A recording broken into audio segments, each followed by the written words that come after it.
आप सब जानते हैं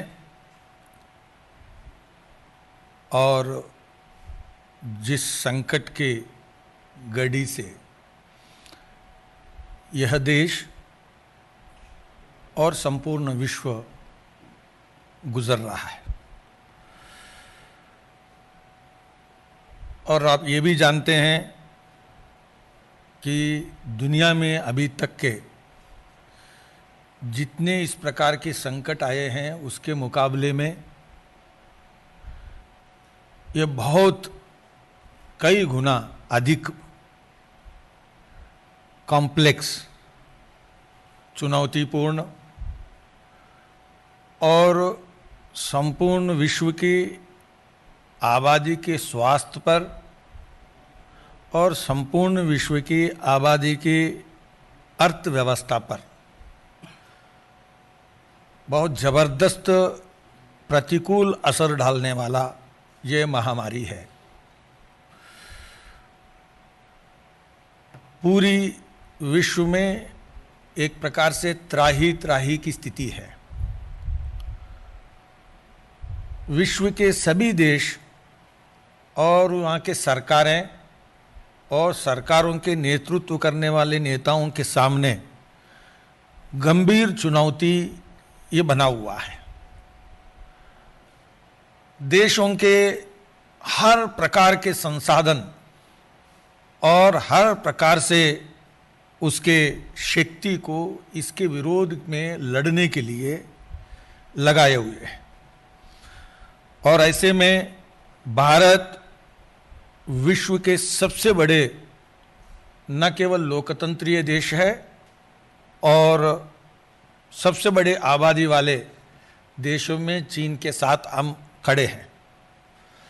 तो ऐसे में देश के सामने लोकतंत्रीय देश और सबसे बड़े आबादी वाला देश, ये इसके नाते हमारे सरकार मोदी जी के नेतृत्व में बहुत इस प्रकार की चुनौतीपूर्ण संकट को गत महीनों में हम देख रहे हैं कि बहुत कुशलता से और बहुत संजीदगी से और बहुत सारे लोगों को, पूरे देश के आबादी को एक तरफ जागृति लाते हुए, संगठित करते हुए और पार्टी और राजनीति और दल के दलदल से देश को ऊपर लाते हुए एक आग्र होकर, एक चित्त होकर इस संकट को कैसे पार किया जाए, इसी में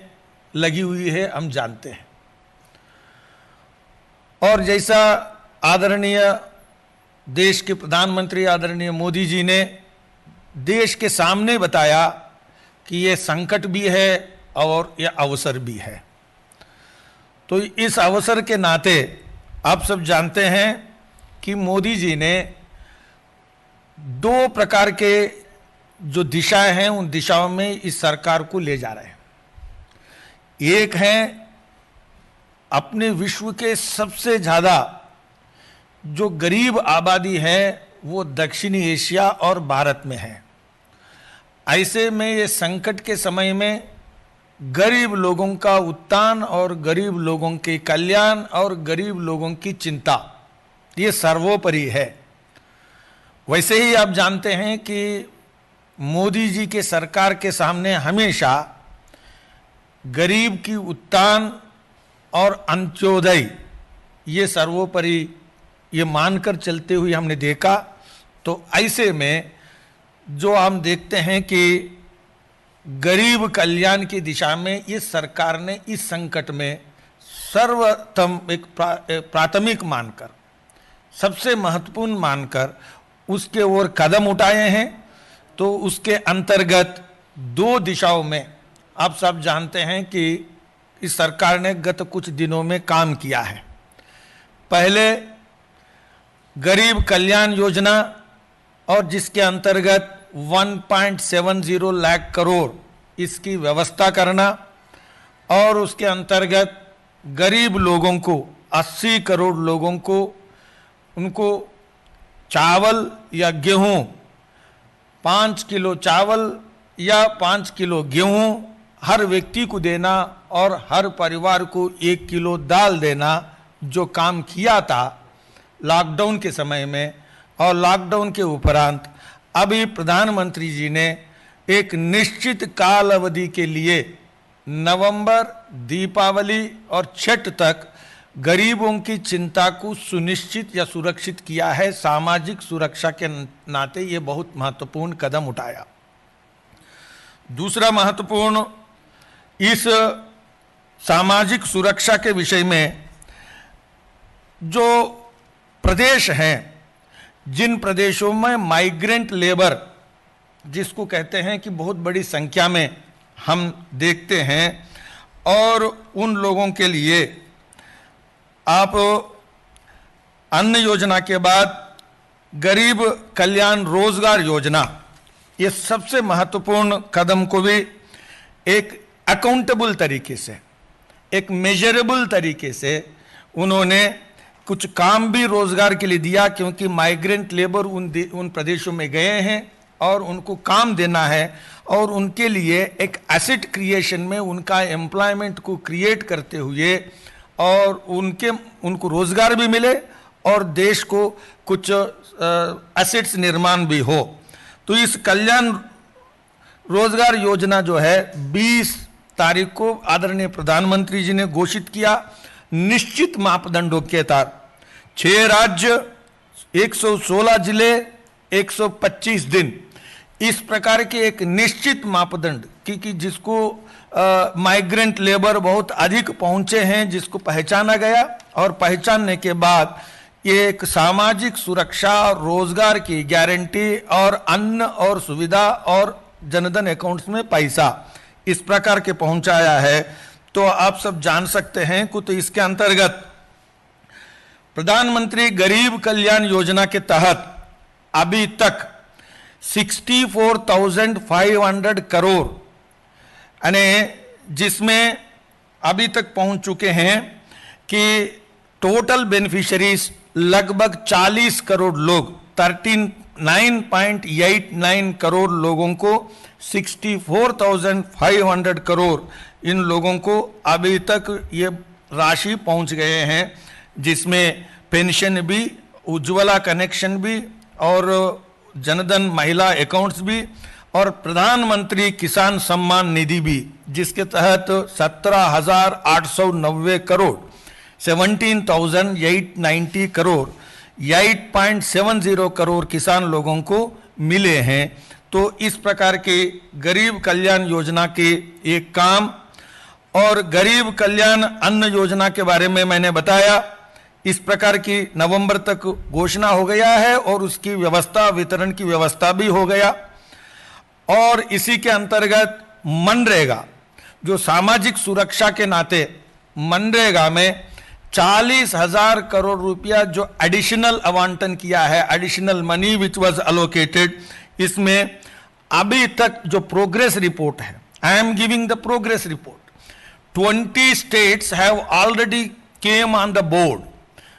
20 राज्य अभी तक इस प्रकार के कि 1 नेशन 1 रेशन कार्ड पोर्टेबिलिटी में अभी तक 20 राज्य आ चुके हैं और अपेक्षा है 2021 मार्च तक संपूर्ण केंद्र शासित प्रदेश और जो बचे हुए राज्य ये सब बोर्ड पर आएंगे और 1 nation 1 ration card portability will become the reality. So the insecurity among the people, migrant labor, that is assured and it is taken care by the government wherever they are. और मनरेगा के विषय में आप सब जानते हैं कि अभी तक इसमें मंत्रालय के बजट बढ़ाकर यानी 40,000 करोड़ और 61,000 करोड़ ये मिलाकर आज ग्रामीण मंत्रालय जो विकास मंत्रालय है उसका बजट बढ़ाकर उसको भी सुनिश्चित किया है और उसका ऑडिट रिपोर्ट भी लेने का काम शुरू हो गया है। मित्रों, ये एक तरफ सबसे महत्वपूर्ण है गरीब और गरीबों का विकास और गरीबों की आमदनी और गरीबों की रोजगार। इसके विषय में यह सरकार समयबद्ध ढंग से 1.5 महीने में मई 12 तारीख को आदरणीय प्रधानमंत्री जी के 20 लाख करोड़ की आत्मनिर्भरता घोषणा के बाद 13 तारीख को आदरणीय वित्त मंत्री श्रीमती निर्मला सीतारमण जी के 5 दिन के प्रेस वक्तव्यों में दिए गए वक्तव्यों के आधार पर क्रियान्वयन की प्रक्रिया सामाजिक सुरक्षा के फ्रंट पर गरीबों की चिंता के विषय में इतना आगे बढ़ा है और हर महीने ये पार्टी के माध्यम से भी हम पब्लिक एजुकेशन और पब्लिक जानकारी के लिए how the development works are getting on track, this tracking of the party I am sharing with you. और इसमें आप सब जानते हैं कि 60 सालों में गरीबों की चिंता और इससे पहले आए आपदाओं में गरीबों की चिंता एक तरफ और हमारे मोदी जी के नेतृत्व में गरीबों की चिंता ये दूसरी तरफ जब देखेंगे तो it can be compared how extraordinary this government is compared to any previous governments of Congress party.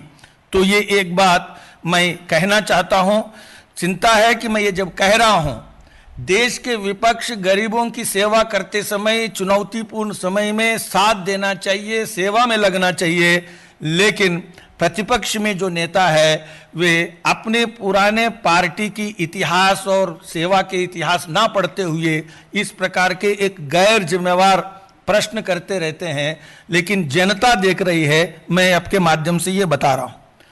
दूसरा एक महत्वपूर्ण आयाम है, एक तरफ सामाजिक सुरक्षा है, गरीब कल्याण है, गरीबों का रोजगार है, तो दूसरा महत्वपूर्ण है विकास। How to guarantee the development, how to ensure the growth. Growth is important in the times of decline, how we are paying in the foundations for the revival and again to restore the growth. ये एक महत्वपूर्ण पहलू है जिसमें 10% of GDP 20 lakh crore की घोषणा और विश्व में अन्य देशों के मुकाबले में ये महत्वपूर्ण घोषणा और अपने सीमित संसाधनों को देखते हुए भी महत्वपूर्ण विकास में निवेश करने का प्रधानमंत्री जी का निर्णय, अवसर में बदलने वाले निर्णय जिसमें आत्मनिर्भरता अभियान, it is not just reviving the economic growth, क्योंकि ग्लोबल सप्लाई चेन्स डिसरप्शन हो चुका है। तो ऐसे में restoring the economy based on self reliance is the only way and it is only the credible way. इस प्रकार के मोदी जी ने नया मंत्र जो दिया जिसके अंतर्गत सबसे बड़ा आयाम है small scale industry, micro small medium industry, MSME, ये एक बहुत बड़ा सेक्टर है। अपने देश के निर्यातों के लिए जिम्मेवार, अपने देश के रोजगार के लिए जिम्मेवार। After agriculture, if there is any sector which is responsible and accountable for Indian employment and Indian exports, it is only the MSME sector। तो इसको ध्यान में रखते हुए आप सब जानते हैं कि सबसे बड़ा महत्वपूर्ण इस संकट काल में MSME के विषय में क्रेडिट गारंटी, MSME की जो क्रेडिट लिमिट रिक्वायरमेंट्स है उसके लिए without collateral security government of India is giving the guarantee, ये बताया है। तो इसके अंतर्गत आप सब जानते हैं कि MSME में अभी तक 1,10,00,000 करोड़ तक ऋण वितरण हो चुका है। 3 lakhs of credit is guaranteed, in which already by this day, July 1st, the country, both public sectors and private sector banks put together, they have distributed 1.10 lakh crore ये is distributed। और इसमें the separate additional thing is MSME fund of fund, और इसका भी declaration हो गया है और बनाया गया है। तो आप सब जानते हैं this is a very important achievement when you track on the implementation, this government is fast and accelerating the speed। तो ये एक scale and speed both are maintained by Modi ji's government। और इसमें stressed assets of the MSME ये important aspect है, जिसमें capital requirements में बैंकों में स्ट्रेस्ड एमएसएमईज माने गए हैं। उसके लिए 2 लाख एसएमईज के लिए 20,000 करोड़ जो रखा गया है, और उसका distressed asset fund subordinate debt is रिटी से 24 जून 2020 this is declared and now this is on the way of implementation. ये एक बहुत इंपॉर्टेंट विषय है, और ऑलरेडी घोषणा जो किया है उसका इंप्लीमेंटेशन में definition change of the industry, micro small medium industry का जो डेफिनेशन है वो चेंज करने का निर्णय को यानी प्रॉमिस को निर्णय में सरकार ने कैबिनेट निर्णय में बदल दिया है। तो आप जानते हैं उसका डिटेल्स 1 करोड़ से 5 करोड़ 10 करोड़ और बाकी 20 करोड़ इस प्रकार के जो डेफिनेशन माइक्रो स्मॉल और मीडियम इंडस्ट्री का डेफिनेशन बदलने का जो प्रॉमिस है वो हो गया, इसलिए there is a greater relief to the MSMEs. और आप सब जानते हैं सरकार ने प्रॉमिस किया आत्मनिर्भरता के अंतर्गत इंडस्ट्री साइड में below 200 crore tender Indian companies are eligible, which is again on the implementation mode. It has come into the implementation. ये अभी बाद में जो भी इंफ्रास्ट्रक्चर प्रोजेक्ट्स डिक्लेयर हो रहे हैं उसमें इसको लागू करने का काम शुरू हुआ है। और आप ये भी शुरू हो गया है 2500 करोड़ रुपयों की जो सरकार पर लगेगा, उसका केंद्र सरकार ने निर्णय लिया EPF funds relieving private sector and public sector, relieving the employees both on account of this. They need not pay their contribution. Central government will take the guarantee for that, and on account of this 2500 crore central government is incurring, which was a promise, now it has got implemented. So this is a implementation track record। और इसमें NBFC के लिए भी partial credit, इसमें 45 करोड़ रुपए की liquidity की घोषणा की थी, और ये 31 2021 तक this Avenue will be available and it is again implemented. तो मेरा जो कहना है small scale industry which is strength of Indian economy and which is largely in the private sector, and small and medium entrepreneurs, protecting their interest and taking care of their concerns, this government has now implemented all the promises of the 20 lakhs crore Atmanirbharta package for small scale industry. This is a very important thing which I want to clear. जानते हैं इसके बाद आप सब जानते हैं कि सबसे important in terms of poverty alleviation, in terms of employment और रोजगार के दृष्टि से और गरीबी उन्मूलन के दृष्टि से, अंत्योदय की दृष्टि से कृषि सबसे महत्वपूर्ण है इस देश की अर्थव्यवस्था में। सबसे बड़ा आबादी आज भी लगभग 50% आबादी की चिंता करने वाला एक किसान है। किसानों के विषय में जो प्रॉमिस किया था कि किसान क्रेडिट कार्ड जो देना और किसान क्रेडिट के माध्यम से 2 लाख करोड़ की क्रेडिट डिस्ट्रीब्यूशन एडिशनली करेंगे, ये घोषणा किया था बजट में। जो किसानों को क्रेडिट देने के बारे में जो प्रॉमिस किया, उसके अलावा एडिशनल 2 लाख करोड़ जो घोषणा किया था, तो उसमें ऑलरेडी आप जानते हैं कि किसान क्रेडिट कार्ड के माध्यम से अभी तक 70 लाख किसान क्रेडिट कार्ड्स जारी किए हैं, और 30 जून 2020 तक 62,870 करोड़ ऑलरेडी क्रेडिट डिस्ट्रीब्यूशन हो गया है। 62,870। So this is the pace of the implementation of this government in as part of Atmanirbharta campaign। तो तो ये किसानों के विषय में, किसान सम्मान निधि के नाते मैंने पहले कहा जो पैसा गया है उसकी चिंता किया, सॉइल हेल्थ कार्ड की पहले से चिंता है, फसल बीमा योजना की पहले से चिंता है। ये सब करते हुए आत्मनिर्भरता के पैकेज की घोषणा के बाद 62,870 बाई 30 जून 2020 तक क्रेडिट हम दे चुके हैं। इसमें स्पेशल लिक्विडिटी फैसिलिटी के नाते भी कोऑपरेटिव बैंक्स, रूरल बैंक्स और एमएफआईस, इसमें भी 24,586 करोड़ बैंकों की लिक्विडिटी भी बढ़ाया है। तो ये एक सबसे इंपॉर्टेंट है। And in this farmers historic and revolutionary, क्रांतिकारी, one nation one market, one nation one market की जो घोषणा करने के बाद मोदी जी सरकार एसेंशियल कमोडिटी एक्ट में से किसानों के जो अनाज है उसको बाहर लाया, सो दैट आपको स्टोरेज के विषय में कोई क्वांटिटेटिव रिस्ट्रिक्शंस नहीं है। अब होर्डिंग के बारे में कोई गलतफहमी नहीं हो सकता। You can now store any amount, और आपका निर्यात करने के बारे में भी कोई प्रॉब्लम नहीं है कि ultimate aim is how farmer can get maximum price.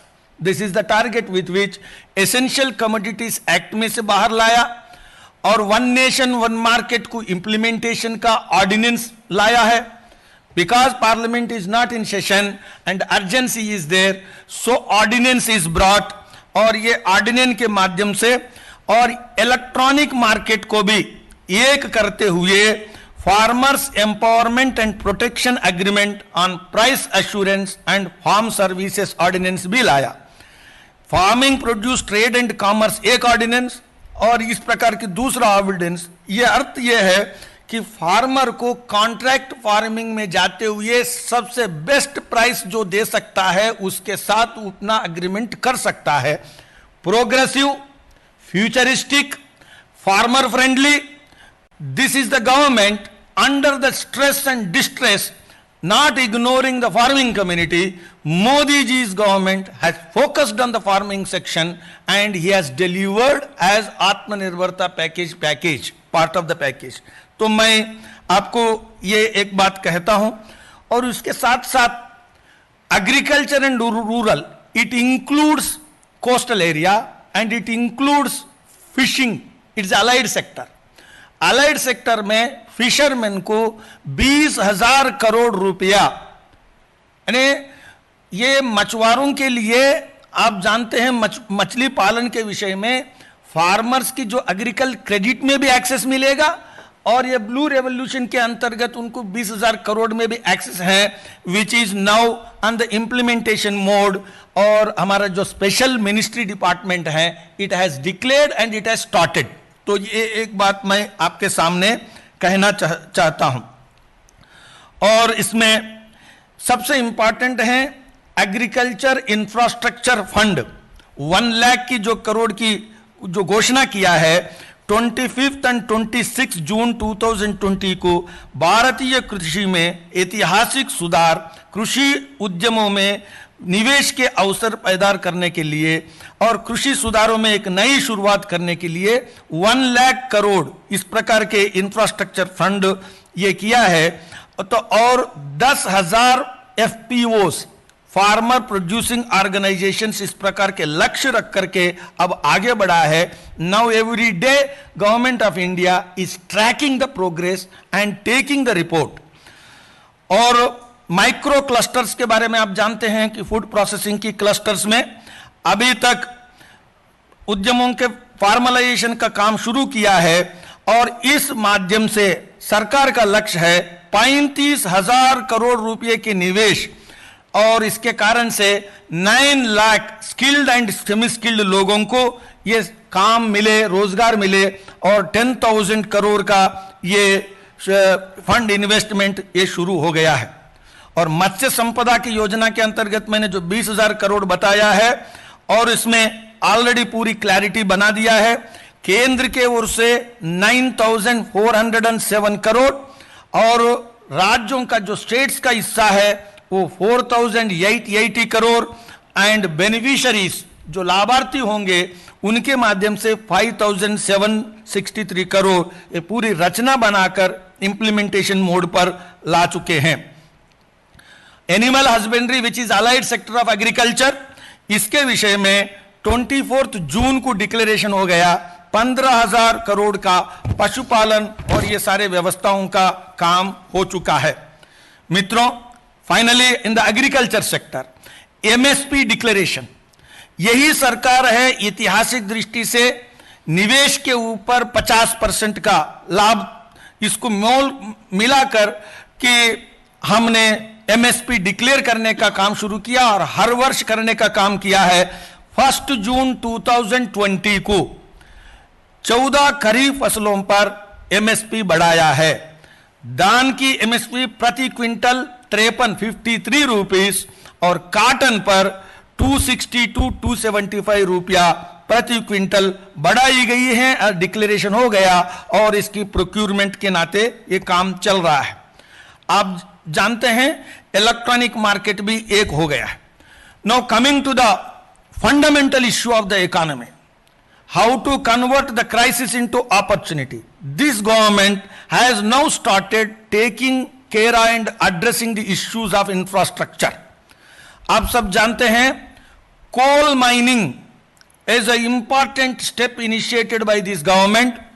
Now it is not just declaration, coal mining is opened for the private mining, commercial mining.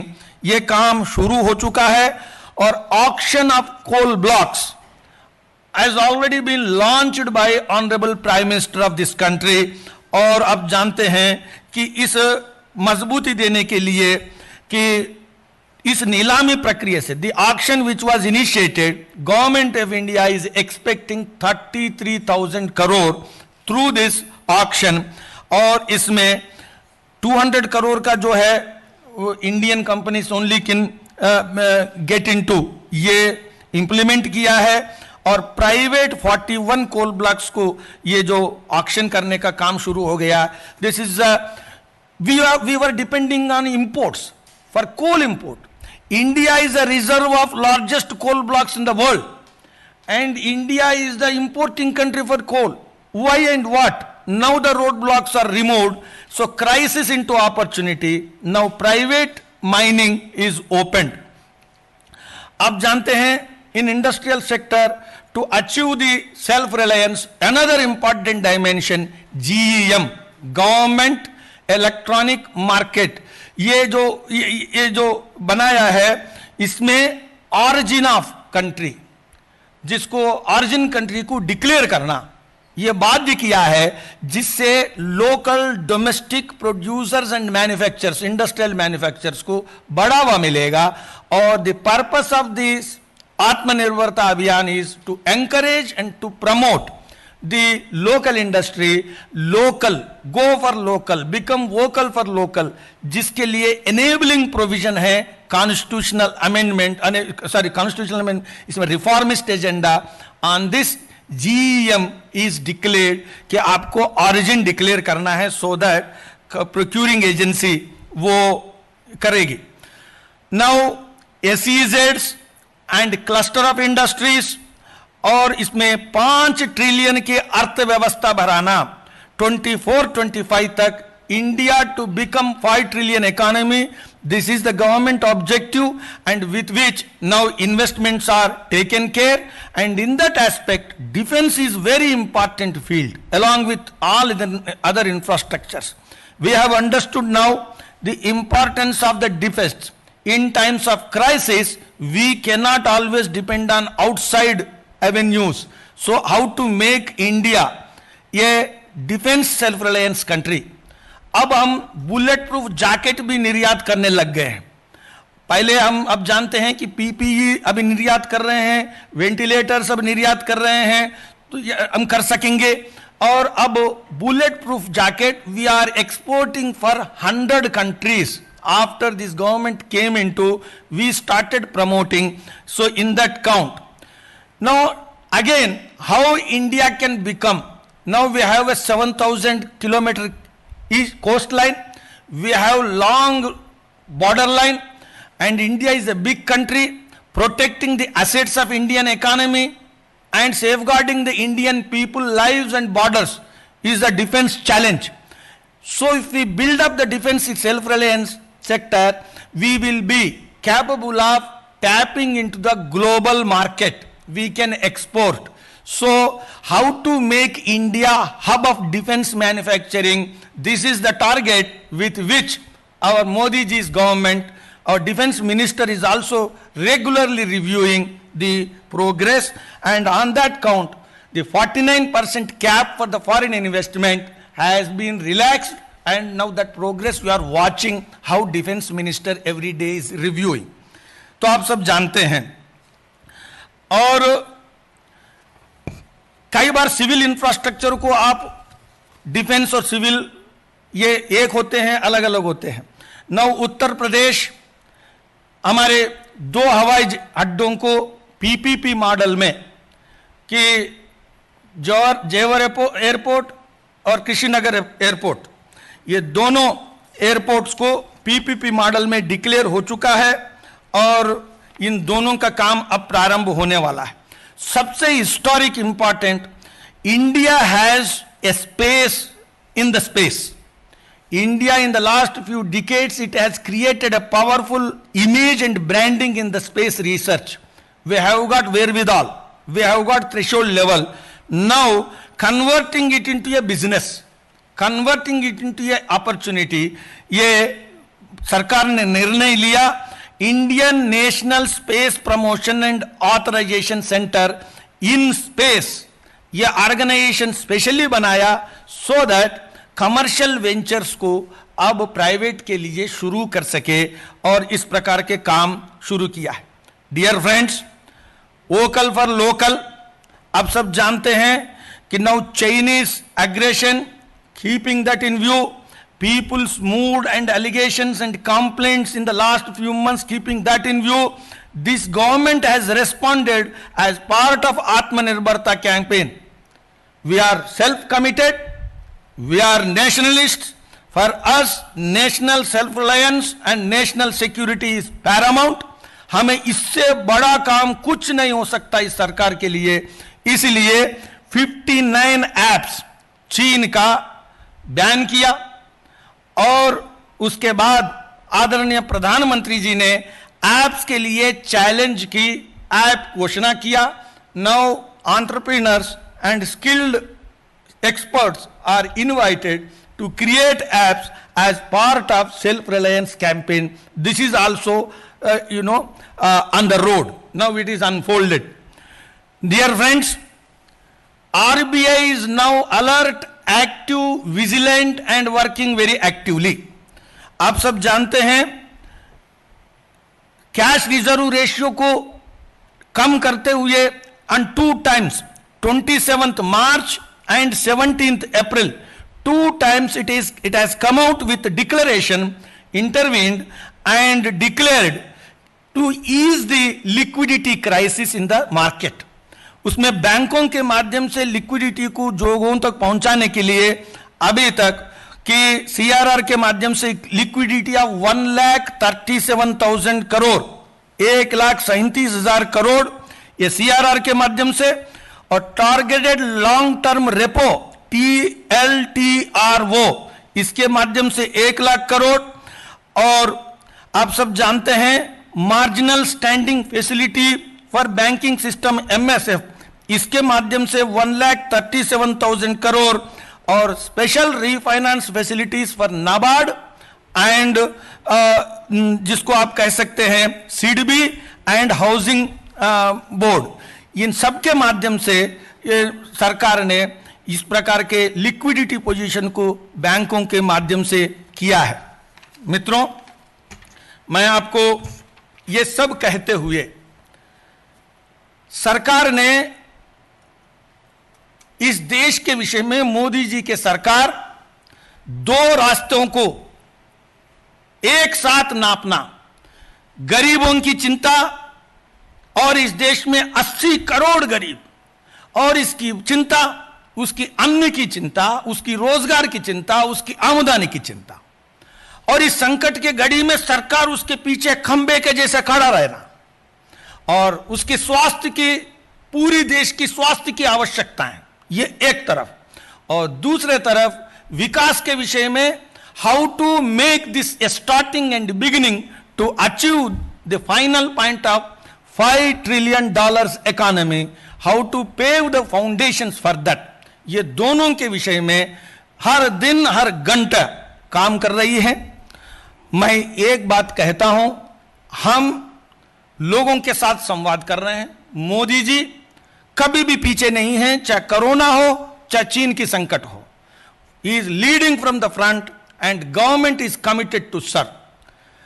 प्रतिपक्ष एक प्रकार से कांग्रेस बिल्कुल इस देश के इतिहास में गैर जिम्मेवार प्रतिपक्ष कैसा होता है इसका नमूना पेश कर रही है। प्रतिपक्ष भारतीय जनसंघ और भारतीय जनता पार्टी का उदाहरण देख के सीखना चाहिए। जनता ने साथ दिया है। 1948, 1962, 1965, 1971 wars, we have behaved as opposition, not as an enemy to the government. We have in no way given any kind of direct or indirect strength to enemy countries. This is the example we have demonstrated.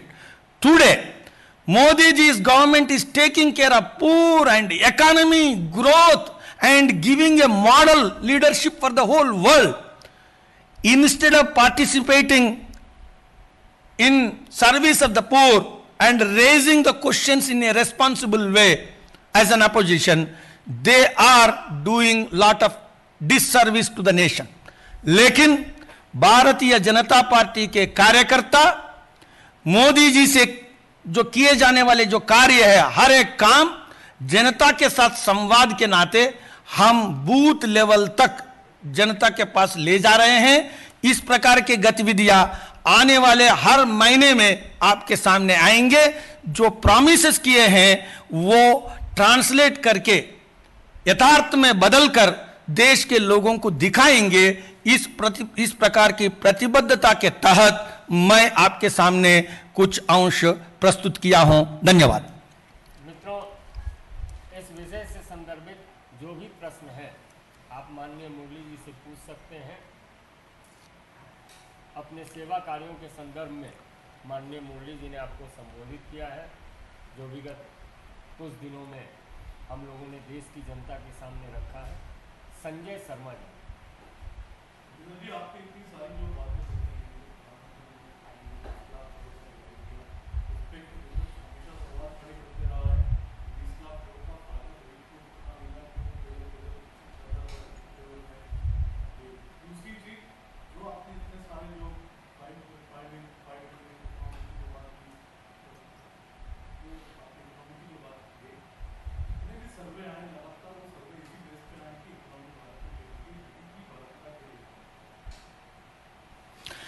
एक बात देखिए, blind cannot be shown the light,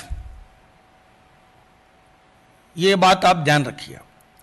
जो नहीं देखना चाहता है उसको सूरज दिखाने से कोई फायदा नहीं होता है। इस देश की जनता के सामने मैंने सब बताया है।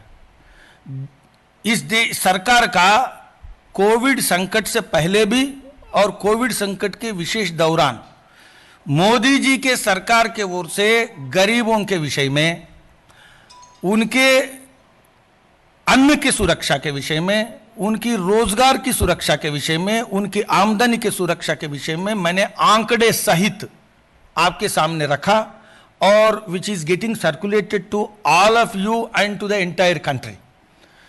इसलिए एक लक्षित होकर दुष्प्रचार करना ही चाहते हैं। First you have determined and you have already taken the line, concluded. अब बाद में आप you are finding the arguments. इस प्रकार के कांग्रेस के जो नेता है, विशेषकर राहुल गांधी जी, मैं दूसरी बात कहना चाहता हूं, अपने कांग्रेस के खानदानी इतिहास में झांक कर देखे और कुछ लेकर आए कि देश के पुराने आपदाओं के समय में उनका क्या इतिहास है। People will be judging.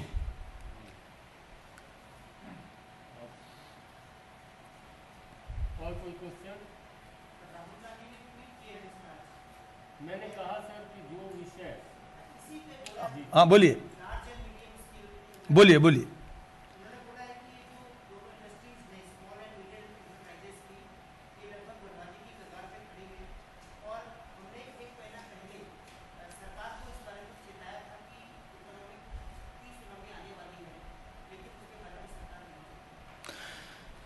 देखिए, पहली बात तो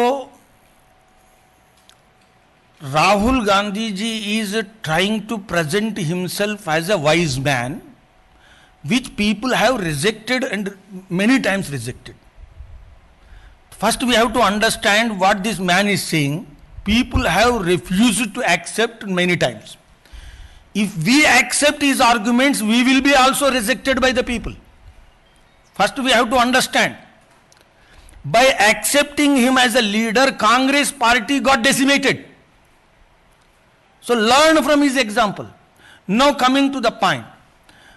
लघु उद्योगों के सामने चुनौती नहीं है, ये भारतीय जनता पार्टी का या मोदी सरकार का नहीं कहना है।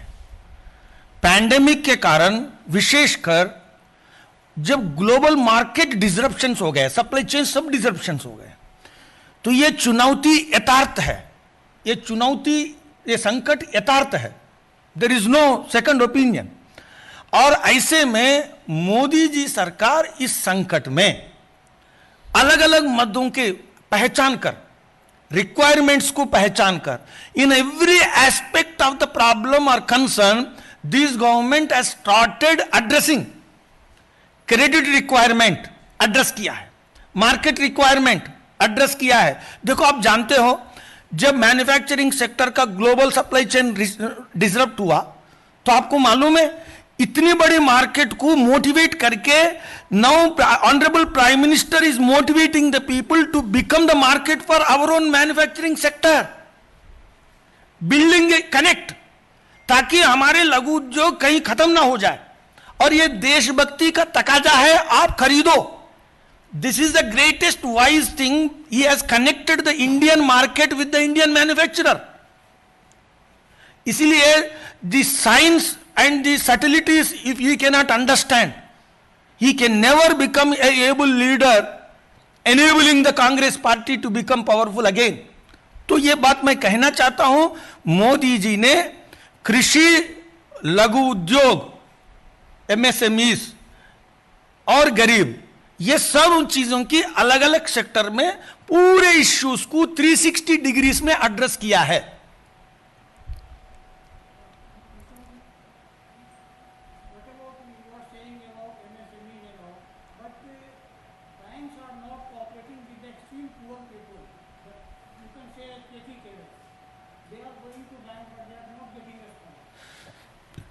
आपने जो प्रश्न पूछा ये पुराने सच्चाई है। बैंक्स इनहेरेंटली कंजर्वेटिव, बैंक्स अपनी सहजता से एक डायनामिज्म नहीं है, किंतु मोदी जी के घोषणा के बाद, आरबीआई के लिक्विडिटी इंटरवेंशन के बाद जो जो इश्यूज को डिक्लेयर किया है, चाहे क्रेडिट लाइन पे डिक्लेयर किया, अलग अलग मदों पर, उन सब चीजों में now government is and RBI they are following and tracking. इसलिए मैंने आपको इसमें 3 लाख करोड़ की जो घोषणा कर चुके हैं, इसमें 1,10,000 करोड़ बांट चुके हैं, ये मैं रिपोर्ट अभी बता रहा हूं। और मैं आपको अगले महीने जब मिलेंगे तो पार्टी के ओर से दोबारा बताया जाएगा कि what is the progress.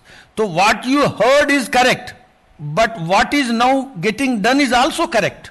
We are tracking the banks and banks are working, banks working is audited. अभी क्या हुआ है, लिस्ट दे दो, किनको दिया है लिस्ट दे दो, इस प्रकार से चल रहा है। You will see all the promises made under Atmanirbharta package by Modi ji's government will be fully implemented at the last mile. Do you think that demand shall be required for such things? Sir? Demand shall grievance cell. Suppose somebody is going to bank but not getting response. There should be some number and something to address them so that they can. Each ministry is having that kind of arrangement, and if you have any specific example, we are ready to take care. और कोई प्रश्न? बोलिए. In Kerala, there's a controversy because of that gold smuggling has happened in diplomatic bag, and the person that is involved was an IT person in the IT department of Kerala government. So it has some diplomatic issues also regarding this. So what BJP's take on? Sir, politically speaking, there are two aspects. One is the government. The government will speak about that. But about politics, politically, we have been saying all the time that Kerala government in its transactions, it is not transparent. It is not above board. Even regarding the COVID operations, there was a strong allegation and controversy. Now regarding this, people have seen, now the chief minister cannot hide anymore. A person linked to him is as a CM, now he has made to go on long leave. So definitely politics of transparent governance demands Kerala government to come out clean. Otherwise, there will be huge public response in Kerala, which we have been saying. अंतिम प्रश्न Amit Pandey. Just wait. Amit Pandey.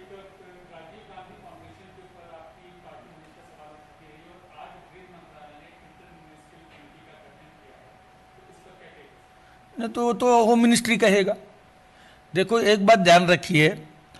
Now regarding the transactions of Rajiv Gandhi foundation is in the public domain.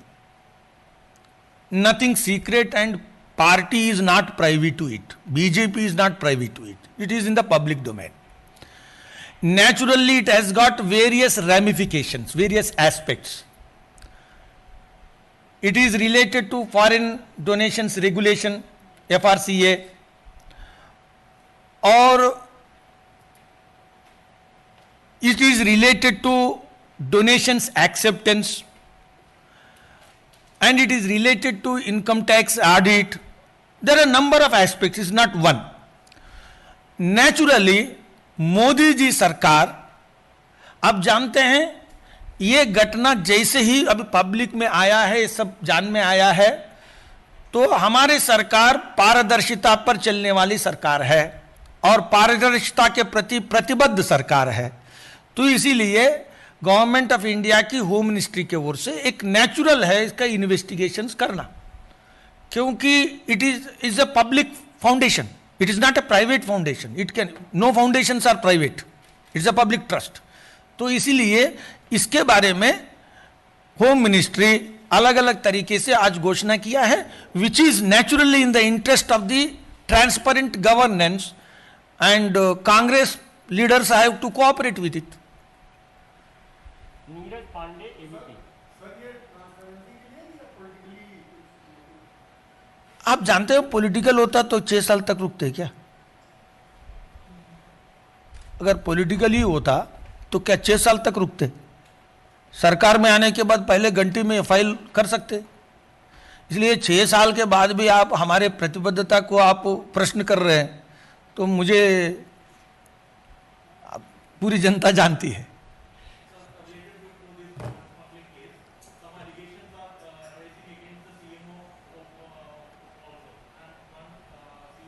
I told already. I have already responded. कि a person is made to go on long leave. This itself, gives a serious disturbing message about the whole activity. बहुत बहुत धन्यवाद. बहुत धन्यवाद. तेलुगु में ये लोग चाहे తెలుగులో చెప్పాలనా చెప్తా కూర్చో भाई तेलुगु चैनल के लिए बोला जा रहा है, इसमें बीच में आप प्रश्न न करेंगे। नहीं अभी तेलुगु के लिए भी प्रश्न नहीं रहेगा ఎంత 2 నిమిషాలా ऊपर आ जाइए 2 मिनट जी, ऊपर आ जाइए अभी। आ जाइए 2 मिनट नहीं अभी है। आपके बैठने से पूरा हो जाएगा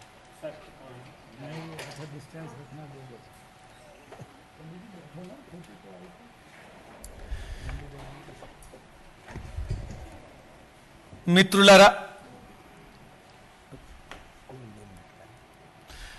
మిత్రులారా మోదీ గారి నాయకత్వంలో కేంద్ర ప్రభుత్వము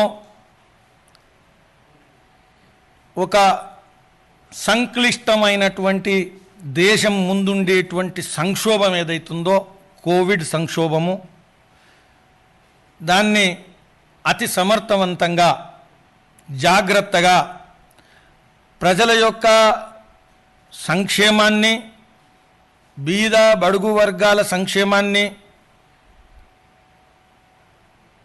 వారి భద్రతను వారి ఆరోగ్య భద్రత వారి ఆదాయం వారి ఉపాధి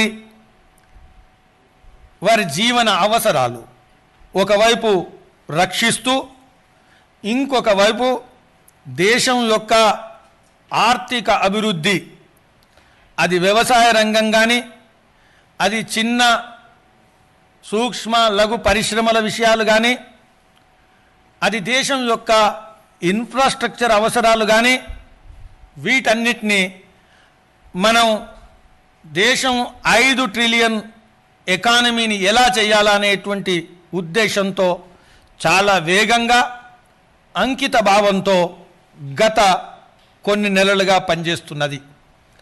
మిత్రులారా ఈరోజు పరిశ్రమల విషయంలో 3 లక్షల కోట్ల రుణ సదుపాయం ప్రకటిస్తే ఇప్పటి వరకే 1,10,000 కోట్లు వితరణ చేయడం జరిగింది.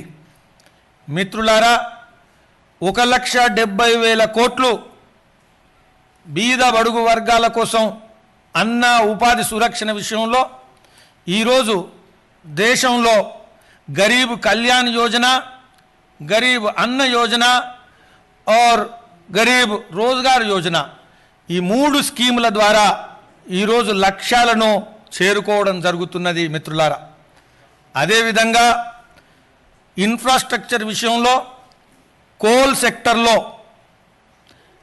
ప్రైవేటైజేషన్ ఏదైతుందో అది చేయడం ద్వారా 41 కోల్ బ్లాకులను ప్రైవేటైజ్ చేయడం ద్వారా ఆక్షన్ ద్వారా 33,000 కోట్లు పెట్టుబడి సాధిస్తున్నాము అనేటువంటిది 8-9 లక్షల మందికి ఉపాధి పెరుగుతుందనే ఉద్దేశంతో ఈరోజు పెట్టుబడులను ఆకర్షించడం కోసం కోల్ ప్రైవేటైజేషన్ చారిత్రాత్మకమైన నిర్ణయం తీసుకోవడం జరిగింది.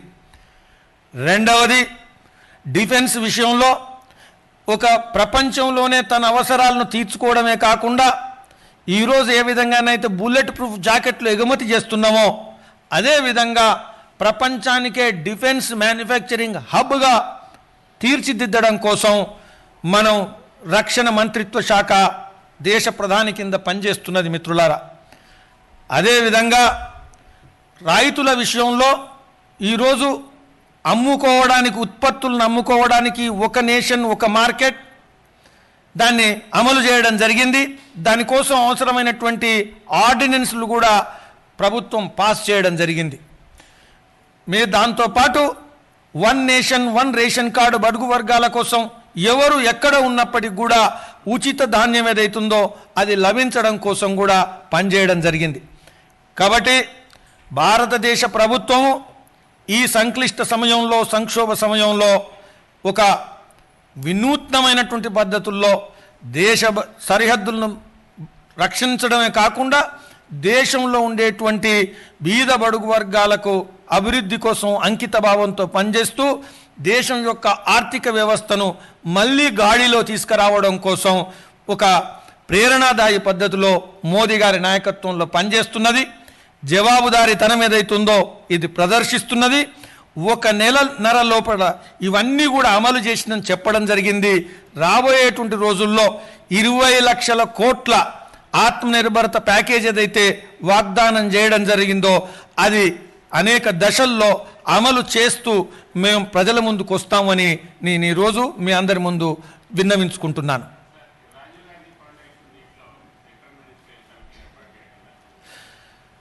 కేంద్ర ప్రభుత్వము మీ అందరికీ తెలుసు, రాజీవ్ గాంధీ ఫౌండేషన్లో అనేక అంశాలు ఈరోజు ప్రజలకు తెలిసాయి. ఏ విధంగా డొనేషన్స్ తీసుకున్నారు, వివిధ దేశాల నుంచి తీసుకున్నారు, వివిధ సందిగ్ధ వ్యక్తుల నుంచి తీసుకున్నారు.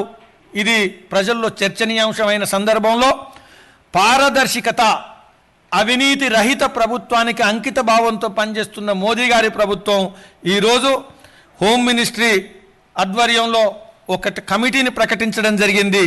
అన్ని లావాదేవీలను, అన్ని కార్యకలాపాలను చదివి అధ్యయనం చేసి ప్రభుత్వానికి ఒక రిపోర్ట్ ఇవ్వాలనేటువంటిది, పారదర్శకత ప్రభుత్వం ఎలా ఉంటుంది అనేది ఇది మనకు బహిర్గతం చేస్తున్నది. మిత్రులారా,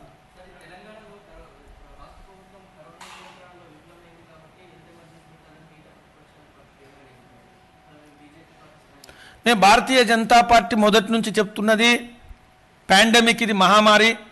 దీని విషయంలో రాష్ట్ర ప్రభుత్వం, కేంద్ర ప్రభుత్వం సమన్వయంతో పనిచేయాలా.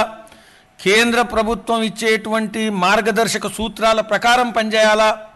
కానీ ఐసీఎంఆర్ డైరెక్షన్స్ను ఎంత తీవ్రంగానైతే అమలు చేయాలో, ఎంతైతే క్షుణ్ణంగా అమలు చేయాలో తెలంగాణ ప్రభుత్వం కొంత బాధ్యత రహితంగా ప్రవర్తిస్తుందనేది భారతీయ జనతా పార్టీ భావిస్తున్నది, పోరాటం చేస్తున్నది.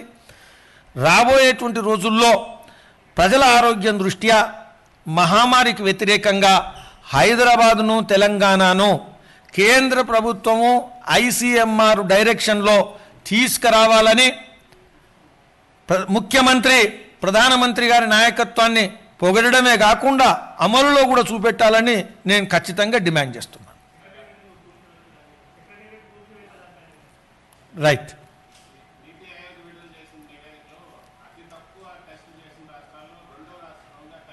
చెప్పినా కదా. ఇప్పుడు నేను మొదలు కూడా భారతీయ జనతా పార్టీ, మా రాష్ట్ర పార్టీ, మేము చెప్పడం జరిగింది, తెలంగాణ ప్రభుత్వము కేంద్ర ప్రభుత్వం ఇచ్చేటువంటి మార్గదర్శక సూత్రాలు ఏవైతున్నాయో testing, tracing and treating, test, trace and treat, వీటిని కేంద్ర ప్రభుత్వం ఇచ్చేటువంటి టార్గెట్స్ ప్రకారం పనిచేయాలా అని మేము డిమాండ్ చేస్తున్నాము, అక్కడ ఇక్కడ. ధన్యవాదాలు. बहुत बहुत धन्यवाद. अब छोड़ दीजिए.